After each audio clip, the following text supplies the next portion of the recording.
Hi lovely, and welcome to Natural Fertility with Katie. So today we have, is it okay to cry? Now I am due on my period and I've been giving myself full permission to cry, so I thought it would be a great time to pop on and talk to you all about this topic. Now, when you're premenstrual, your emotions are revealed and they all come to the surface because estrogen and progesterone drop off and those rose-tinted glasses come off as well. So it's a really great time to feel your emotions. And in the context of fertility, it's often a really heightened time emotionally because you're really hoping that you've got pregnant while you're ovulating and you're dreading that sign of red in the toilet or in your knickers just in case you've not actually managed to conceive this menstrual cycle between you and your partner. So it can be a really arduous time. And if you're anything like me, you've been told from various elements in society to stop crying, don't be so pathetic, you're just a weak woman if you shed a tear. And these messages are really unhelpful on a biological level for our fertility. And I'm going to explain why. So first of all, when we look at the terminology we use around crying, it's often that we want to hold back our tears or push down our emotions. And those emotions are being pushed down into your yoni and your reproductive system and actually into the psoas muscle, which begins just by your womb, runs down through the middle of your thighs. So this is an area that women hold a lot of tension, whereas men tend to hold tension around their back and shoulders. And we see this in later life when women are more so having hip replacements, whereas men are having issues with their backs.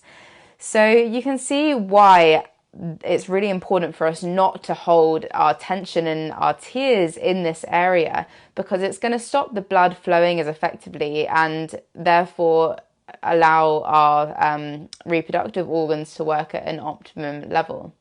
So number two is that our tears actually contain stress hormones. So when we allow our tears to come out, we're allowing those stress hormones to come out of our body. And that is effectively balancing our hormones. And you can find out more about why that is if you watch some of my other videos. But essentially, the more stress hormones we have in our body, the less able our sex hormones are to do their job. Now, you might think like, gosh, that sounds great, but if I start crying, I'm not going to stop.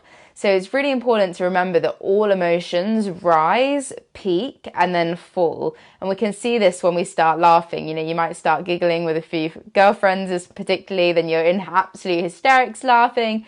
And then it kind of eases off and you're like, and you feel a bit knackered. And it's the same with all emotions. So remember that, yes, the crying might get really intense, but it will eventually stop and you won't be stuck in that state forever. And the other thing to remember is that you might be thinking, actually, I do get stuck in this state of emotion where I constantly feel like a little bit depressed or a little bit anxious.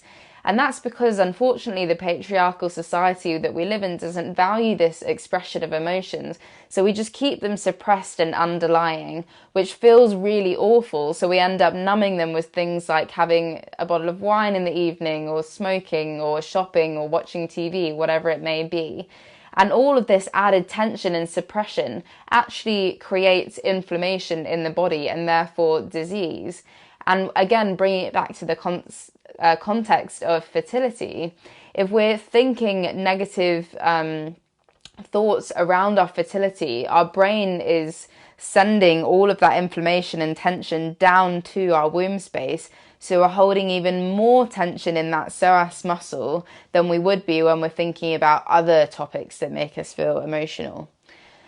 So I actually really value teaching my clients to observe their emotions and experience them in a much more painless way. Because if we are able to observe through specific types of meditation practice, then we don't become as attached to and identified to our emotions, and they don't become all-consuming in the same way.